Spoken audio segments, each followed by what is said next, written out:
financial needs of a business go beyond tax and attest services. That's why CTBK goes beyond accounting services and offers outsourced solutions through their affiliation with CFO Solutions Plus.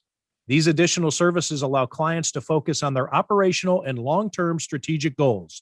Trust CTBK's outsourced solutions to provide cost-effective, value-added financial services tailored to your company's needs.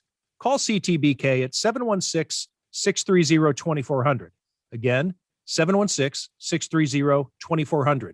Or go to ctbk.com to learn more about CTBK's outsourced solutions.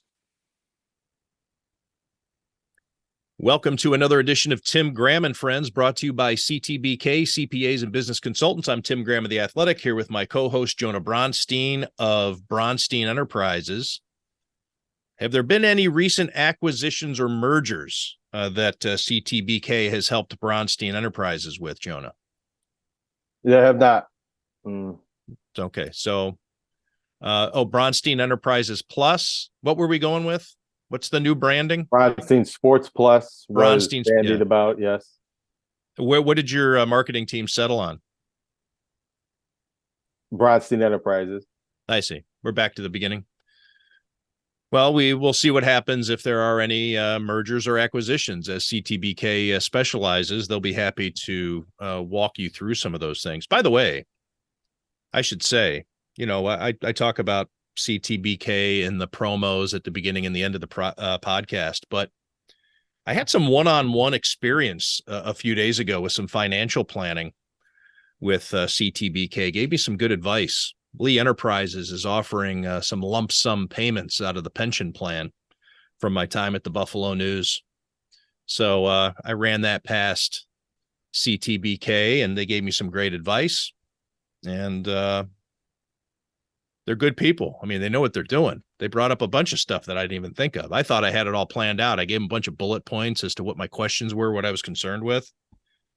And of course, you never know, because if I didn't need their help, then I wouldn't have asked. But all kinds of things to consider. So, well, I'm looking for some of that CTBK. guidance. What? Yeah, I'm looking for some of that guidance. You asked me at the top what advice I got from CTBK on the branding name for Bronstein Enterprises, and I haven't heard much feedback in that regard, or from listeners and viewers, them chiming in on what they like and maybe what would capture the audience best.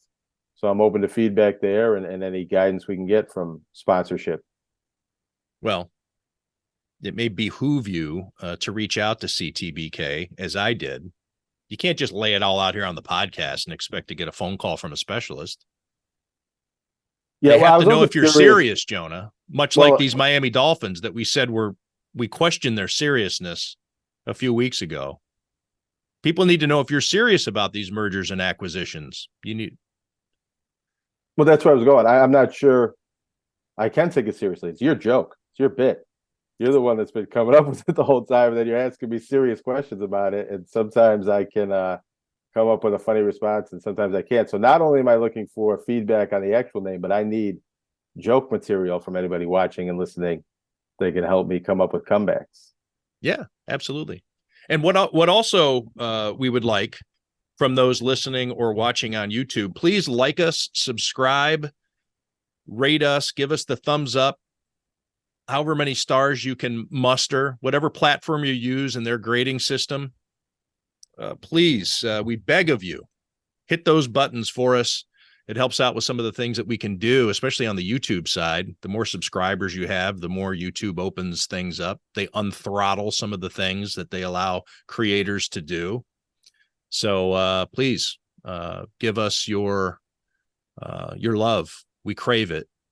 We need it. It sustains us. We said a few weeks ago, and we still may mean it, that the Miami Dolphins were not a serious football team. And it's because they are kind of weird. And I'm not talking about what they do on the field, but what we were referring to a few weeks ago regarding their wanderlust at quarterback, pursuing Deshaun Watson, thinking that they had some package deal with Sean Payton and Tom Brady tampering charges against ownership, losing draft picks, a head coach that doesn't seem to take too much seriously, but Sean Payton sure felt Mike McDaniel's shoe up his ass on Sunday. The Dolphins beat the Broncos 70-20. And I'll have to tell you, I heard about the 70 points while I was in the post-game news conference for Sean McDermott. I leaned over. I had heard something about 70 points because at the end of the game, we don't know exactly what's going on in the NFL. We're in an elevator going from the press box down to the locker rooms. Then you're in the tunnels. Sometimes you don't have good cell reception. And, so I knew that the Dolphins were pouring it on, but I didn't know it was 70 points. So I hear the word 70. I lean over to Derek Boyko and I say, "What happened?" Derek Boyko, the PR director for the Bills, and he said, "Yeah, the Dolphins scored 70." So I knew that as I wrote my story on Terrell Bernard. I wrote my column. I did all the different things that I have to do for The Athletic. I get in my car and head back to the hotel. And then I'm watching the highlights finally of what happened in all the earlier games. And I see on the ticker a number that shocked me more than the 70 points. The Dolphins had 726 yards. And for whatever reason, that number jarred me more than 70 points. The Cleveland Browns have surrendered only 491 yards on defense for the whole season. The Dolphins rolled up 726. So, Jonah, I don't know what your thoughts are as someone who grew up with that Dolphins-Bills rivalry. And, I didn't. I'm fully aware of it. But what does it mean that the Dolphins are coming to town on Sunday against one of the best defenses in the NFL after having posted 70 on a professional football team? Yeah, I mean, it means a lot. I don't know if it is quite the same thing as like the 80s Dolphins with Dan Marino and their offense, which probably never had 700 yards and didn't score 70 points, but it was a different game back then. And that was, a high octane best offense in the league. And the Dolphins probably have the claim to be the best offense in the league right now, the way they're playing, not just 70 points, but how much speed they have on offense and how well Tua's playing, how good they were last year in the games when Tua was healthy, which included a win against the Bills a year ago. But I think it doesn't seem like, the rivalry type game that it used to be and the hate-filled type rivalry that it was. But maybe that's just from the Bills' perspective because the Bills have gotten more of these wins lately. And I think, well, both teams were irrelevant for so long, one or the other, or both at the same time for almost 2 decades. So we're so separated from that time. But the reason I mentioned that old rivalry sliver to this conversation is there's something about the Dolphins that just still make the Bills fans get really worked up. And I think that there's this period here since Josh Allen entered the NFL and became the Bills quarterback that the Bills have owned the Dolphins. Josh Allen owns the Dolphins. Well, the Bills barely beat Skylar Thompson in the playoffs at home last year in rough weather. That's the same coach, Mike McDaniel, down there who drew up some sort of offensive game plan that still scored a lot of points on a really good Bills team not that long ago. And now here he is with the healthy Tua Tagovailoa and different things going on. And I mean, I guess just the whole dynamic of Bills Dolphins, it's back. It's a blockbuster matchup. Probably should be a prime time game, but I'm glad that it's at 1:00 because there still should be really good games at 1:00 on Sunday afternoon. But this is just such a heady matchup that's why I kind of rolled everything all into one when I teed it up for you there, Jonah. Yeah, I guess I just say I think the Bills Dolphins rivalry is peculiar because if you go back far enough historically, well, maybe if you go back far enough, the Bills were the better AFL franchise early on. But if you go into the 70s and 80s, the Dolphins won every game for decades upon decades. And it was a lot like the Bills-Patriots situation where, the Bills just couldn't win. And the Bills went 0 for the 70s. They lost 20 straight games in the 1970s. It was bookended perfectly by the decade. Of course, the Dolphins had the undefeated season. They were going to Super Bowls. Don Shula racking up wins and, getting the record.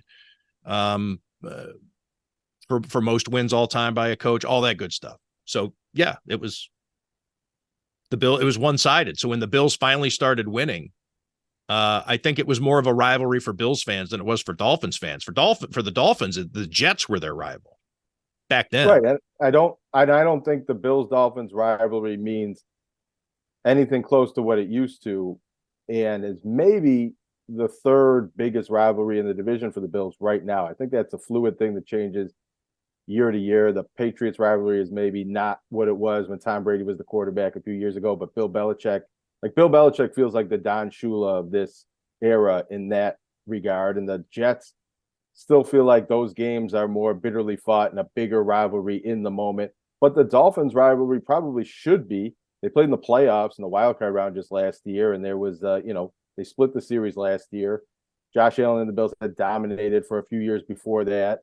But from the Dolphins' perspective, they lost these last two games that they played last year by a field goal with backup quarterbacks. And you feel like they might have an emotional edge in this game, even coming off this 70-point performance and riding high and probably number one in everybody's power rankings.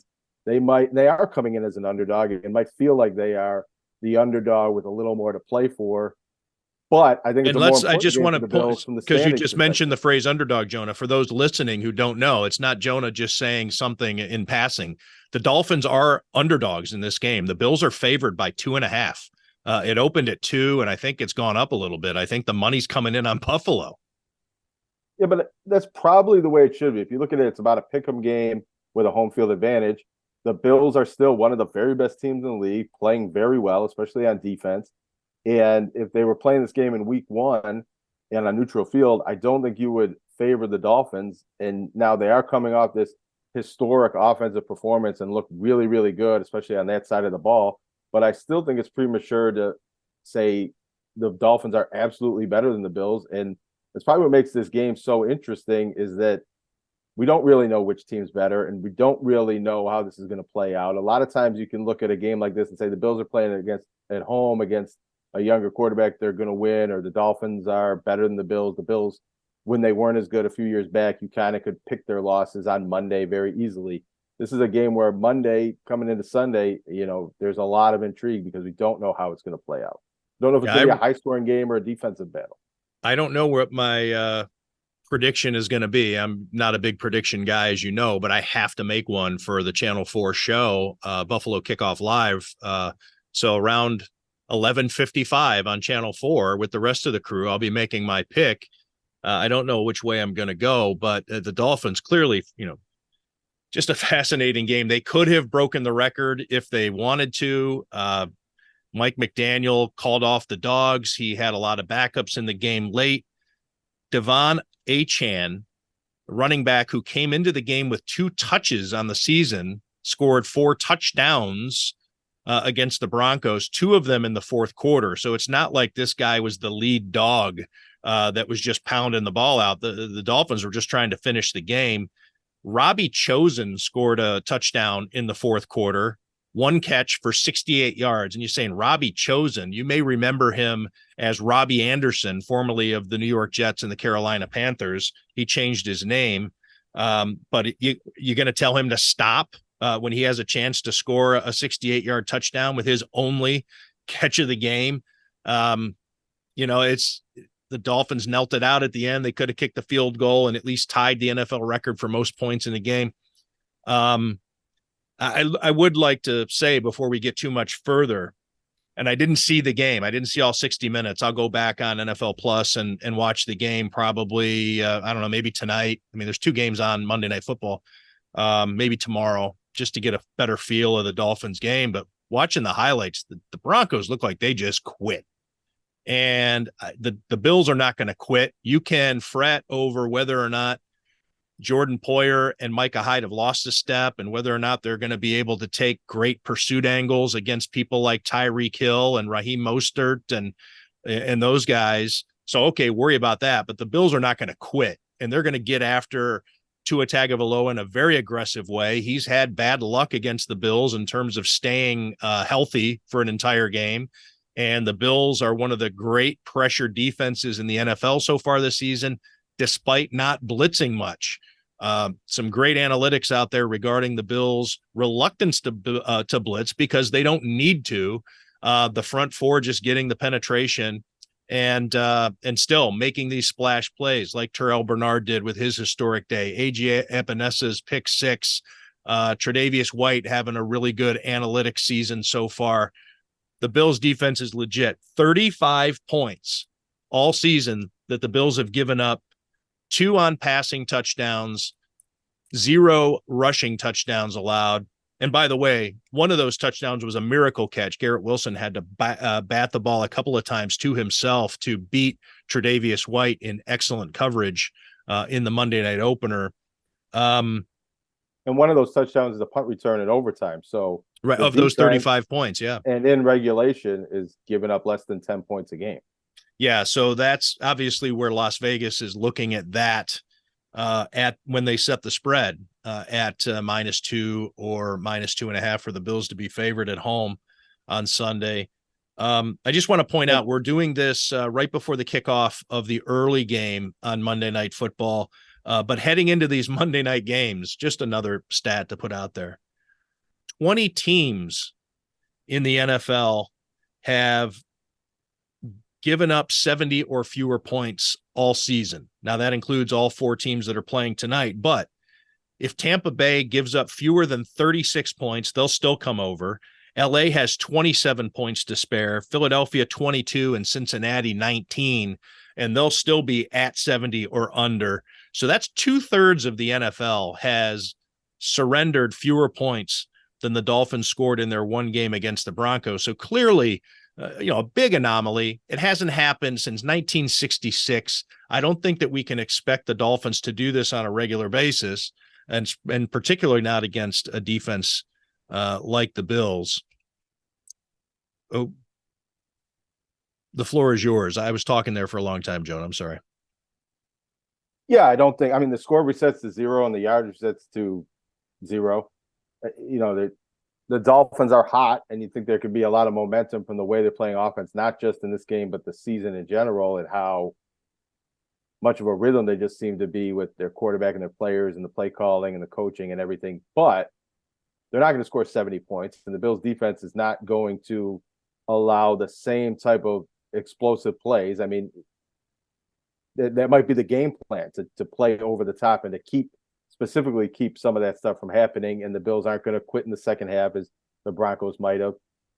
But, I think this is a big game.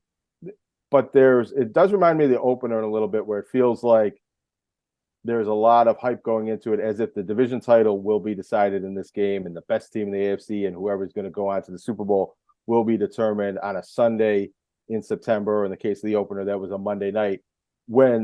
We've seen it so many times. That's not the case. There's going to be a lot of things that are going to happen through October, November, and December, and some of the flaws that we do not see with the Dolphins might start to appear, or the course of the season and injuries and things will change what happens before these teams play again later in the season. All of that said, it is extremely important. On paper, it looks that way for the Bills, because if they lose this game, 2 games back of the Dolphins, don't have the tiebreaker, and you're looking at a team that, looks as hot as can be, and maybe, how many games are they going to go before they lose to anybody, even though that's a contradiction of the 2 points I just made. It does seem like there's a lot on the line for the Bills. There's maybe just as much on the line for the Dolphins, because they're not going to be leading the division anymore if they lose this game. But it's still only September, and it's only week 4, and there's a lot of football left to be played, and either team can lose this game and still come out ahead at the end of the season or in a playoff matchup between the 2 teams. Yeah, it's interesting how this AFC East is shaking out, unless the Jets can somehow replace Zach Wilson's SIM card. Count them out, because Zach Wilson still does not look as though he's any more likely to be a long-term quarterback in the NFL, or at least a starting quarterback. Maybe he's one of those guys who can hang around as a backup until he's 38, but he just doesn't seem to have what it takes to cut it. And the Jets are saying it's time to just batten down the hatches. We're sticking with him. He's our quarterback. Joe Namath was on the Michael Kay show earlier today and just let fly on Zach Wilson. He's done with Zach Wilson. It's time to move on from him. Time to trade him. To which I say, for what? Who wants him? But anyways, here you have a franchise that was banking so much on Aaron Rodgers that they needed to save some money in some certain places. And they felt that Aaron Rodgers was going to help them navigate a patchwork offensive line that just wasn't very good. Now, Zach Wilson behind that same line, not that great. So the New England Patriots seem to have some life. I don't know if Mac Jones is the answer. Probably not. At least that's just my sense. So again, here it is, September. Like you just said, it seems to be that it's the Dolphins versus the Bills at the top of the AFC East. And of course, this game is a big one. I do think that it helps the Bills the way they flipped the schedule, in that the Dolphins usually host early in the season and then come up to Orchard Park later in the season. The NFL schedule makers flipped it around this year, perhaps due in part, or maybe it was just coincidental with what happened last year with teams practically dropping dead on the field early in the season down in Miami Gardens. The Bills almost survived that game with a victory, despite all their players who were out with injury and dehydrated and taking IVs. But they have the Dolphins, of course, this week, and then have them again in the regular season finale, week 18, either January 6th or January 7th, depending on what the schedule makers want to do for that game and how big it is. So I think that game, obviously down in Miami Gardens. So that big heat advantage that the Dolphins have, you can take that away. Then again, you could say that the frigid conditions, you can take that away from the Bills. But I think that the Bills would prefer it this way instead of vice versa. I think so. I think it's better for fans of both teams. And it just seems like logical that this should be the way it's scheduled every single year. And that even if the NFL does it the other way, the Dolphins and the Bills should just get together and swap venues and play it this way, no matter what. It should be like fixtures on the schedule, like college schedule. Yeah. So if you're a Bills fan, this is your crack to prove it against the Dolphins, or else you're going to have to wait until the very end of the season in a game that could decide the division and seeding and what happens in the postseason. And I think Russell Salvatore would agree with us. He likes having that party down in Miami in December, probably a lot more than in September. Yes, I would imagine so. Figure. Jonah, what did you think of the Bills at Washington on Sunday in the tropical storm Ophelia remnants? They poured it on. Sorry for the pun there. I couldn't think of a better word on the fly there, but 37-3 over the Commanders, a team that Commanders fans were excited about, perhaps going undefeated through 3 games for the first time since Joe Gibbs was the head coach. And Sam Howell just didn't look all that great. Of course, he looked every bit the 5th round pick, making his 4th NFL start after everybody thought he was maybe a steal and gonna nail down that spot on the franchise's depth chart for a long time. But Sam Howell,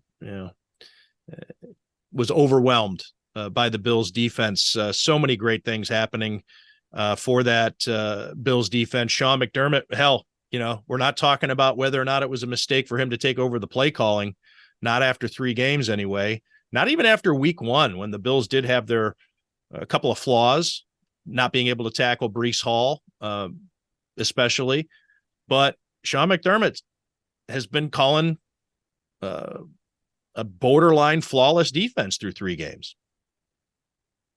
Yeah, that is my takeaway from the game in Washington, and it's an extension of the takeaway from the first 3 games of the season, is just how good the defense has looked, and not just the numbers and the stats and the points allowed, but Sean McDermott calling the plays and taking over the play calling, the decision to let Tremaine Edmonds go and fill from within with Terrell Bernard, Christian Benford starting at cornerback, who, oh, by the way, was the player who did tackle Breece Hall and chase him down, and his play right. Good. And I think obscured any concern you might have that Kyrie Elam is not active and not taking that position.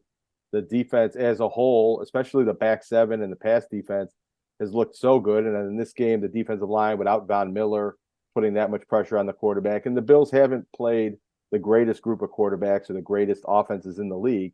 But through 3 weeks, the defense looks championship caliber. And if the defense continues to play near this level, I think that's a very good sign that the Bills are not only as good as they've been, but maybe even a little better than they were in the past year or two. And I think you made a great point, Will, with your angle in the story you wrote about Terrell Bernard, is that, maybe there's some concerns with losing Tremaine Edmonds because of his size and his speed and his potential and some of the things that he was very good at. But through his career as a Bill, he didn't make a lot of big plays, a lot of big impact plays, interceptions and sacks, or finish those plays. They seem to bounce off his hands or him to be just very close to making those plays. And through 3 games here, Terrell Bernard's shown that he can make those plays. And I remember, I can't remember exactly what it is, but I think he flashed that in a garbage time situation with the Bills last year. He seems to have a knack for the big play and getting his hands on the football. He's very fast and he can make things happen. And he looks like a young Matt Milano. And if the Bills have, even if he's not as good as Matt Milano, if the Bills have 2 Matt Milano type players and able to make those plays along with their secondary, I think it makes them a more dynamic and a more dangerous defense than they've been over the last few years. He's so aggressive. He's just knifing through would-be blockers, whether it's the offensive line or a running back in his face. He is just so aggressive. And I talked to his high school coach after the game last night, and I thought that I would catch him in a moment of awe, in which he'd be like, oh, man, when I'm reading off the stats for Terrell Bernard, and he was silent. And he told me he hadn't seen the game. So I thought, no reaction. And he was like, hey, that doesn't surprise me. That's the type of guy he is. And I'm looking back at Baylor. He didn't even have a big game. He had big games. He had a 20 tackle performance in the Sugar Bowl, in which he was named MVP for Baylor in their win over Ole Miss. I think he may have had a sack among one of those 20 tackles. But to come up with an interception and a fumble recovery, something that he'd never done, you got to go back to high school. We weren't even sure if that were the case. But I have, let me just read off his stats. They were historic. By the end of the first quarter, he'd done something that only 2 Bills players had done ever before. He had 2 sacks and an interception. And the only 2 who have ever done that were Cornelius Bennett and Jerry Hughes. Jerry Hughes did it 3 years ago, and he did all his in one quarter too. It was a fourth quarter. But that's it in Bills history. And then later in the game, Terrell Bernard added a fumble recovery. I think he should have had 2 fumble recoveries. One of the plays was whistled dead because of forward progress, and that was something that couldn't be reviewed. But that ball got punched out, and Bernard scooped that one up too. So he was pretty close to having 2 fumble recoveries. But I was able to look up these stats. The last time a player had 2 sacks, an interception, and a fumble recovery all in the same game was Coney Ealy in Super Bowl 50. And then you got to go back all the way to 2007 to find the last time that it was done in a regular season game. That was Brian Urlacher. So 9 people have ever done this, including in the postseason, going back to at least 1960. So, a rare day when you talk about splash plays is what I wrote about. And I have to point this out too. You mentioned Matt Milano. So Matt Milano doesn't like to do interviews. He just is media averse. Nice guy. He's just media averse. So I figure I'm going to talk to Matt Milano about Terrell Bernard. Teammates like to talk about teammates, especially people who are doing well. And so I walked up to Matt Milano at his locker stall yesterday, and he has this giggle. He's like, I didn't do anything today. You don't need to interview me. And I said, I want to talk to you about Terrell Bernard. And he's like, nah, I don't want to do an interview or whatever. And I said, so I started reading off the stats, and he says, oh yeah, I heard that stat. First time since Brian Urlacher. Crazy, whatever. He gave me a quote. But then I said, what did people maybe miss about Terrell Bernard as a potential replacement for Tremaine Edmonds, because this was a storyline all summer in which, how were the Bills going to replace Terrell Edmonds? And Milano looks at me like I have 5 heads. And he was like, what? That was a story. That wasn't a story for who? Which is a classic locker room response to a media member. Like, they knew, we didn't know. And I said, well, it was one of the major storylines throughout the entire summer as to what was going to happen at your number 2 corner spot and middle linebacker. And he was just like looking at me again, like just a blank stare. Like, how ridiculous was it that we would question how they were going to, he was like, the whole, that wasn't ever a storyline for us.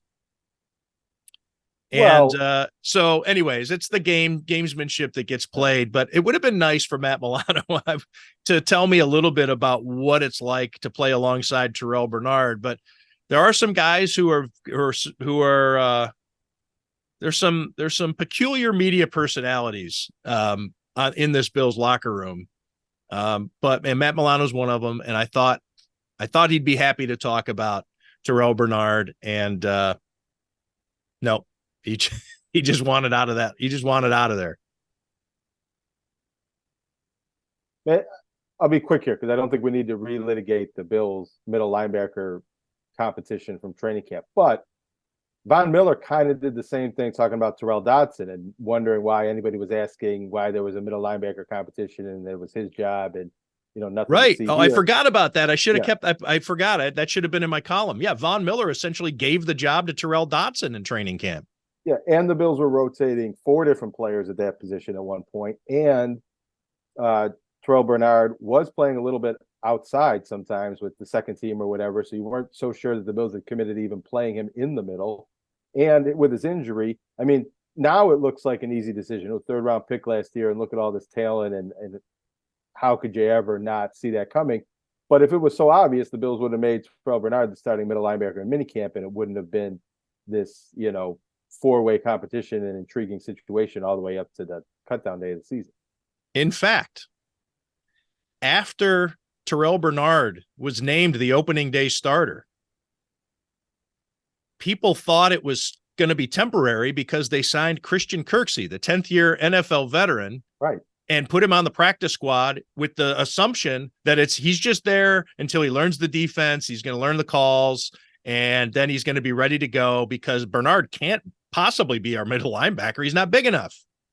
Well, Kirksey retired last week, maybe because he got a load of Terrell Bernard in practice for 4 weeks and was like, look, I'm not going to beat out this guy. It's time for me to retire. But I just think it's interesting that even after Bernard was named the opening day starter, there was a belief that that's not real. That's just to get us. I'm speaking us. I'm saying in terms of, a Bills fan, or that was a pretty common thought out there, is that nobody won the job. Kirksey's here to hold down the fort. I do want to say, though, let me read off these stats, and these are stats that get quoted and repeated quite a bit. This is Terrell Bernard's stat line. Jonah, see if you can guess what my pet peeve on this is. He had 7 tackles, 2 sacks, 2 tackles for loss, 2 quarterback hits, an interception, and a pass defensed. Is it the repetition that some of those things are counted twice? Yes. Yeah. Yes. So he had 2 sacks, 2 quarterback hits. That's what you get a quarterback hit for a sack, and a tackle for a loss. So he had and an interception is also a pass defensed. So I know that sometimes people want to make it look, like his stat line is even better. I mean, you don't need to worry about it. I think the 2 by the way, led the Bills in tackles each game so far. Now, he's not racking up 12 or 14 like Tremaine Edmonds did, but he's in the 6 to 9 area, I think. I'd have to go back and see what it was against the Jets, but he has led the Bills in tackles every week so far. He had a game high 7. I should say team high 7, because somebody for the Commanders had 13. So I can't say game high, but a team high 7. So many players had excellent games. You you lose sight of what's going on in the interior defensive line, I think, because of all these splash plays. But Ed Oliver and Daquan Jones each had a sack and a half. Jones with 5 tackles, which is pretty healthy for a defensive tackle. Ed Oliver had 4. Just a nice day all around for the Bills defense.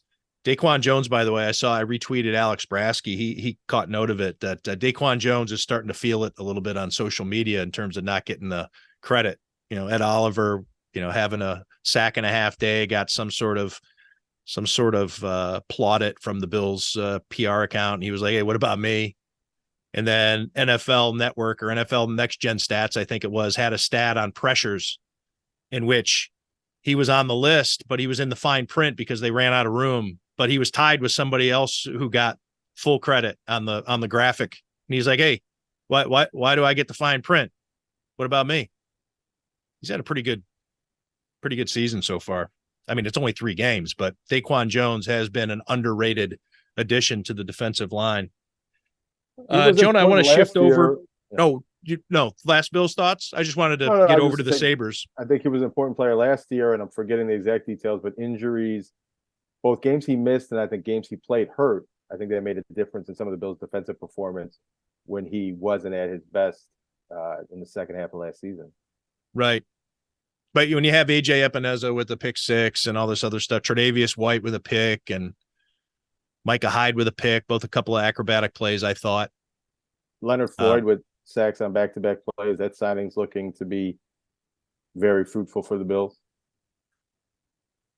I thought this, and I didn't need to ask him about it, but Hyde didn't need to jump on his interception.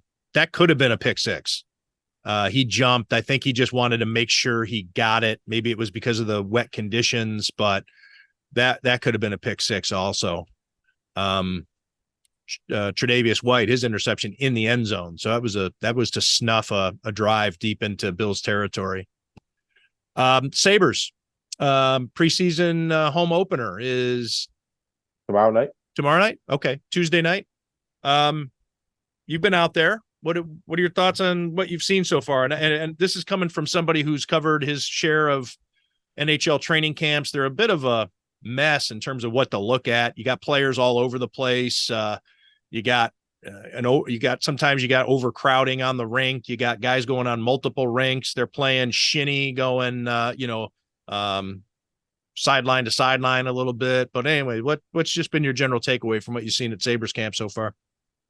Well, to that point, the preseason rosters are split in half, and the lines and the defensive pairs aren't exactly what you might see in the regular season. So you can't make exact observations, maybe even less so than football, when you're watching practice and when you're watching preseason games about things that are going to happen in the lineup and on the roster in the regular season.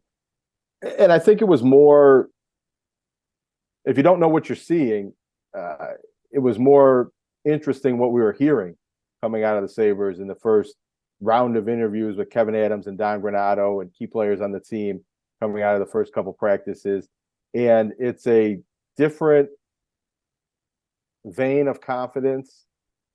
This is a team that did not make the playoffs last year and obviously hasn't made the playoffs in an NHL record 12 seasons, but carrying themselves as if they are a team that's going to be in the playoffs. And when you start to ask, are the expectations for this team to win the playoffs?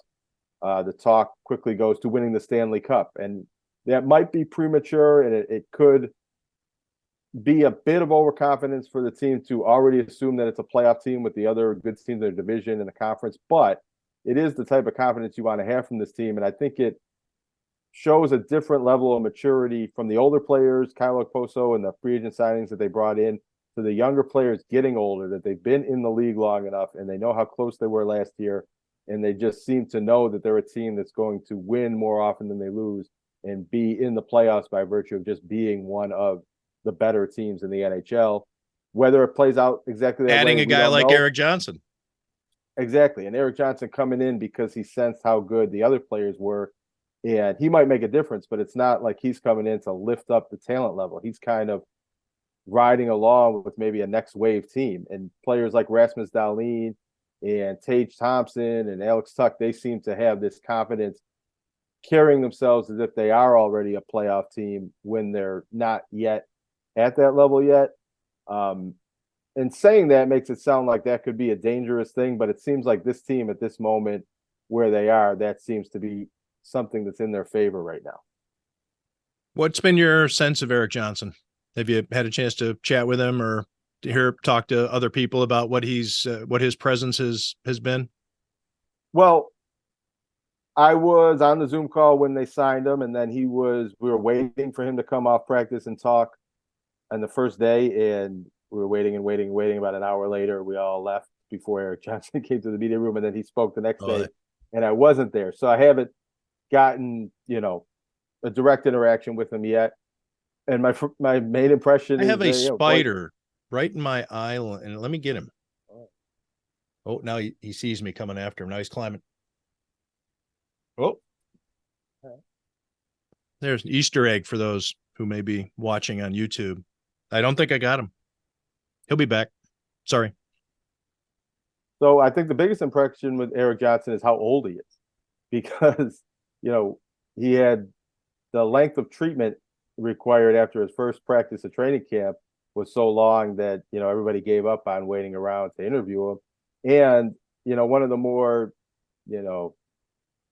cute, funny lines to come out of the first day of training camp was Rasmus Dahlin saying that Eric Johnson told him he needed to buy a sauna for his house. And Rasmus said, whatever you say. And so, not to pick on him for being an older player, but it does seem like he's bringing a veteran approach and a lot of, just old guy knowledge into the locker room and onto the team. And that can help them on the ice and maybe even more so off the ice.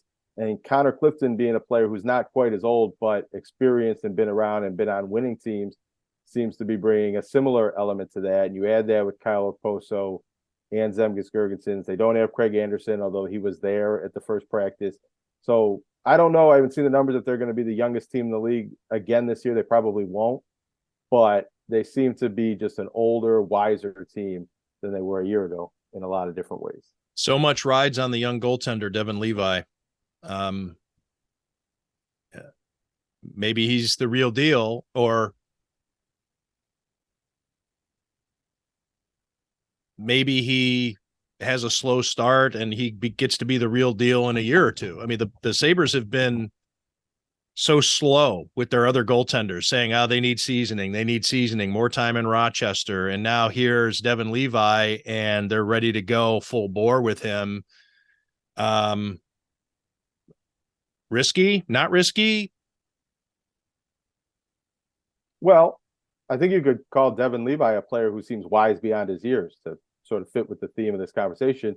And before Devin Levi signed, or when he first signed with the Sabres and he was practicing, and there were some questions about how many games he would play, when his first start would come, and will he be starting or will he be going to Rochester last season? I think you would think it would be risky for the Sabres to be looking at him to be the number one goalie coming into this season. But the way he played down the stretch, the number of games they trusted him to play down the stretch and start towards the end when they were making a playoff push, and just the way he talks and the way he carries himself, there probably will be some growing pains, and technically will still be his rookie season and rookie goaltender mistakes, but it does feel like there's going to be a lot less than you might want to believe from a young player that's in his first season. And it sort of does seem like maybe he's not going to win the Vezina, but he's going to be more of a veteran goalie presence than they should be getting from a rookie goaltender.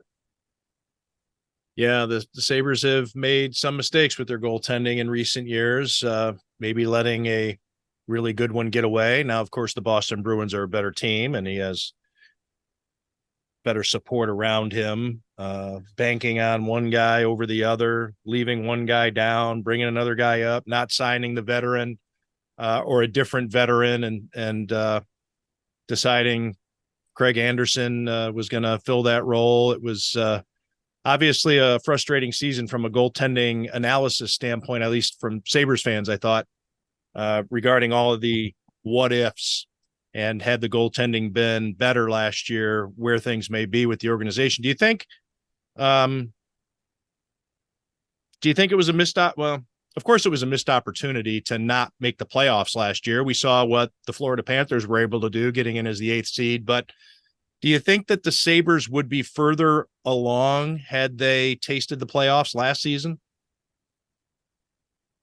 Now, keeping in mind that to do that, maybe they would have needed to bring on a little extra free agent help. Maybe they're saddled with a contract, or maybe they get buyers at the trade deadline, even for a rental, but having given up the asset. Do you think they're in better? There's a lot that goes into what would have gotten them that push to get them over the hump, whether it be dating back a year ago, heading into the season, or in the off season of 2022, or the trade deadline, or whatever. Yeah, I think it probably would have given them even more belief that they're a playoff team, and you'd be talking about a team that, assuming they didn't go very far in the playoffs, but they made it last year, would be talking about, now we got to win around. Now we need to, contend for the Stanley Cup, and we ended that drought. So, and it would have taken this, because if the Sabres do go through losing streaks this season and are out of the playoff picture at any point, all of that talk about a drought and how many years it's been since they've made the playoffs is going to come back and weigh on their shoulders a little bit. And I think it also would make a big difference when they do get to the playoffs, having that playoff experience that they did not get last year.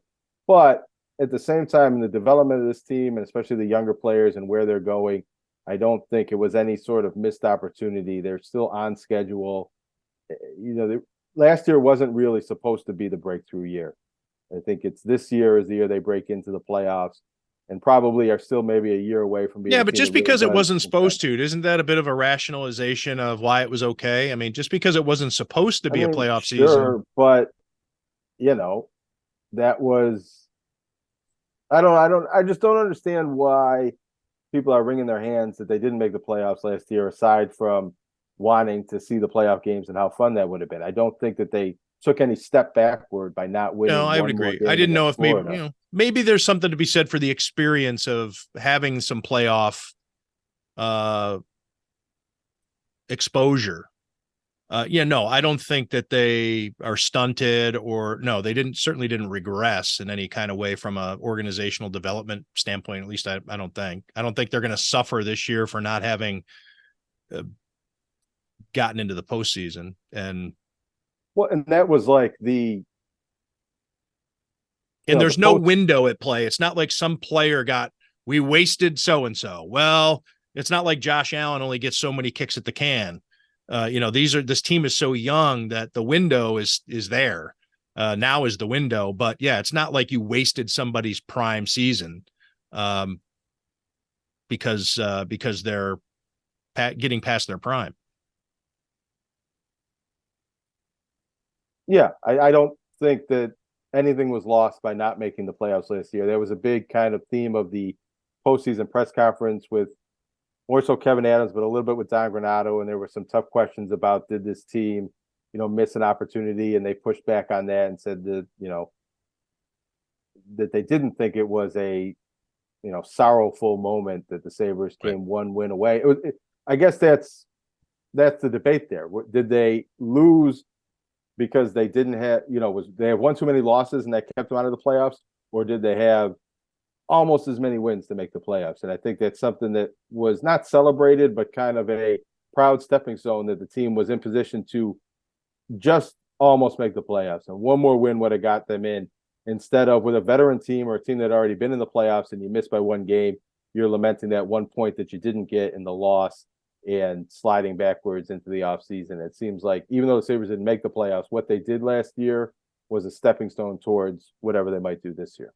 Yeah, when I said the window, I guess it was almost like a subconscious response that when you talk window in the Bills, you have to mention Josh Allen's name. That wasn't the best example. It would be more like there was no Jordan Poyer, Micah Hyde, Stephon Diggs. There's no crew like those players who are getting they're closer to retirement than they are their prime. Or I shouldn't say the prime, but they're nations, their rookiehood. But that's exactly what Kevin Adams said. Our window is open, and that wasn't the type of thing that him or Don Granato said really at any point last year. I think people wanted to hear them say that and act that way at the trade deadline, and that wasn't the case. And even in free agency, they did add some key pieces, but they didn't make the big go for it move like this is our year to contend. But they are using some of that language and rhetoric and talk and belief that they are ready to contend with the moves that they've made, and they still might have a big trade or a big signing a year from now able to add on to that roster when the timing's right. Jonah, before we wrap up, I want to touch on UB and what happened with them Saturday against Louisiana. And I was in DC on Saturday, and let's just say that the folks where I was having dinner weren't going to change the channel from Oregon, Colorado, or Ohio State, Notre Dame to go searching for the Bulls versus the Ragin' Cajuns. So your thoughts on UB and where they are now on the verge of opening up Mid-American Conference play this weekend against Akron? Well, UB's 0-4 for the first time since 2005. And in the 25 years since they went up to Division I AA, this is only the second time they've been 0-4 in non-conference, which some of that's because there were seasons when they would play 3 non-conference games, but they usually have not had a non-conference performance like this. And they're, the third from the bottom in the country in total defense and yards per play, and rushing defense is the second worst in the country. They're giving up 44 points a game and well over 500 yards per game. And with a lot of veterans and experienced players on defense and returning starters, and Mo Linguist being a defensive coach who was hired to be the defensive coordinator at Michigan before coming over to Buffalo. So there's some questions about how can the defense be this bad when it's supposed to be the coach's specialty. And there's chatter on UB Twitter, if you believe that's a thing, and from various accounts that I've heard that are very UB centric about, how Mo Linguist should be fired, or Mo Linguist on the hot seat. How many more losses will it take? I think it's very premature to think anything's imminent, and I don't think UB athletic director Mark Allnut or really anybody at UB is close to thinking that way quite yet. And it's the big reason for that is because they haven't played any MAC games yet. They come into this MAC opener against an Akron team that's only won 3 MAC games over the past 4 seasons and 6 games total, even though they almost just beat Indiana. And it isn't that unfathomable that UB could do the same thing they did last year, which was when they started 0-3 and then won 5 games in a row. I don't know if they're going to win the next 5, but they have a chance to win 4 or 5, maybe even 6 MAC games and be in contention for a division title and a MAC championship and a bowl game. It's a tough road now. They have to win 6 of the 8 MAC games just to be bowl eligible, but it's not out of the realm of possibility that they could still be that team if they get a little bit better on defense and get some momentum from winning some of these games. And while I don't know if they'll get all the way to 6 wins and MAC East title, I do like their chances a lot of winning 1, 2, maybe even 3 games in a row here and turning around the narrative of the season and quieting any speculation that there might be a coaching change. What would it take for the seat to get hot for Mo Linguist? Well, I'd say losing to Akron, I don't think there's going to be a coaching change midseason. I don't think there's an obvious interim coach candidate. I think Mark Allnut believes strongly in Mo Linguist and the recruiting classes he's had and the culture he set. And this is Mo Linguist's team with younger coordinators. I think you're all in with Maurice Linguist as the coach of this team for this season and probably, I think, going forward. But every win, every 0 for 5, 0 for 6, 0 for 7, if it possibly gets to that, I think does start to heat up any coach's seat. And I think that's the question I kind of ask myself. If they have only 1, 2, or they're not going to go 0-12, but if they have a 0, 1, 2, 3 win season, does that put Mo Linguist's job in jeopardy at the end of the season? I don't know. You got to see how that plays out. I think there's a lot of blowout losses, and it looks like they're really just outclassed in MAC play. But that hasn't been. They have an 8-8 record in MAC games over the past 2 seasons, and there's been some close losses that they probably should have won or had leads in. I think they need wins. They need wins to get this team going and to maybe inspire more confidence in the coach from the fan base. But I don't think it'll take too many. Like, I don't think a 4-8 season puts anybody's job in jeopardy except maybe, a coordinator or something. Jonah, anything else we need to get to before we wrap up? I don't know. College basketball practices started today and tomorrow, so we're already into that season. Hockey season. Midnight Madness, or what do they call it? Used to be a big event. Did anybody do midnight Madness Not on that this I'm night? aware of. I think it happens in some places around the country, but nobody that I'm aware of did that. And the calendar's a little different. Not Is that everybody what it's starts called? at Was that what it's midnight. called? Yeah, Midnight Midnight Madness or Madness midnight? on October Yeah. 15th. Now they just kind of start with practices, and I think some programs might do a big Friday night event or something during the preseason. But that midnight practice on October 15th, when everybody's allowed to start, it kind of isn't a thing anymore that I'm aware of.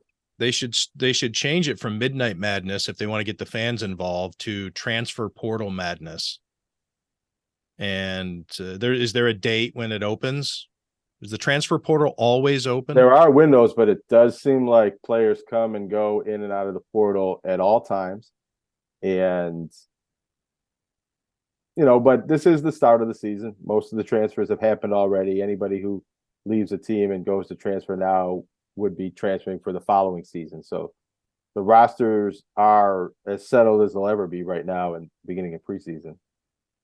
All right, Jonah. Well, let's see if we can get you a merger and or acquisition before we podcast again. Hopefully by the end of the week. This could be a 2-for week. In fact, I'm shooting for it. We got to get back to more Bills and UB preview for the Akron game. There's going to be plenty more to discuss for the Bills and Dolphins. And so please check it out. Keep an eye out for another edition of Tim Graham and Friends, brought to you by CTBK, CPAs and Business Consultants, by the end of the week. And thank you for listening and watching. And again, please like it, subscribe to it, rate it, do what you got to do. I'm grateful. CTBK is more than just a full-service accounting firm. They are one team with an innovative approach that takes on each new challenge with collaborative problem-solving skills to provide creative solutions for their clients. Based right here in Western New York, CTBK is a champion for your business in our community.